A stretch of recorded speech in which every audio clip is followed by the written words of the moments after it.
C'est ici, dans cet hôtel parisien, que se tiendra mardi la convention de l'UMP si controversée.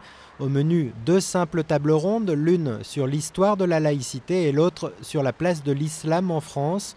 Discuter de la place de l'islam, un débat lancé par Jean-François Copé en pleine montée du Front National dans les sondages et que le chef de l'UMP ne cesse de défendre depuis. C'est un grand parti politique de traiter des questions du pacte de la République et donc de la République laïque à condition que ce ne soit pas dans une logique de stigmatisation. La stigmatisation, c'est précisément ce que redoute une partie de la majorité qui n'a pas hésité à le faire savoir, à commencer par le Premier ministre qui s'est déclaré très mal à l'aise avec ce débat. Il a même annoncé qu'il n'y participerait pas, provoquant la colère du patron de l'UMP qui a accusé François Fillon de ne pas jouer collectif. Du côté des responsables religieux, c'est l'incompréhension. Il y a quelques jours, dans une déclaration commune, les représentants des 6 grandes religions de France ont mis en garde contre les confusions préjudiciables avec un pareil débat.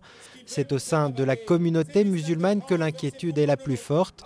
Certains de ces représentants, les plus radicaux, ont manifesté samedi à Paris pour dénoncer une montée de l'islamophobie en France. J'ai quand même vu beaucoup d'événements qui se sont passés dernièrement qui ont montré une certaine montée vraiment d'islamophobie. On ne verra jamais de débat sur les bouddhistes, sur le judaïsme, et je pense que l'islam est en effet la religion qui est actuellement stigmatisée.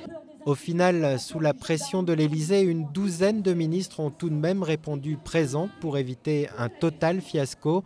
Le débat ne devrait déboucher que sur une proposition de résolution et quelques mesures ciblées, mais sans toucher à la loi de 1905 sur la séparation des églises et de l'État.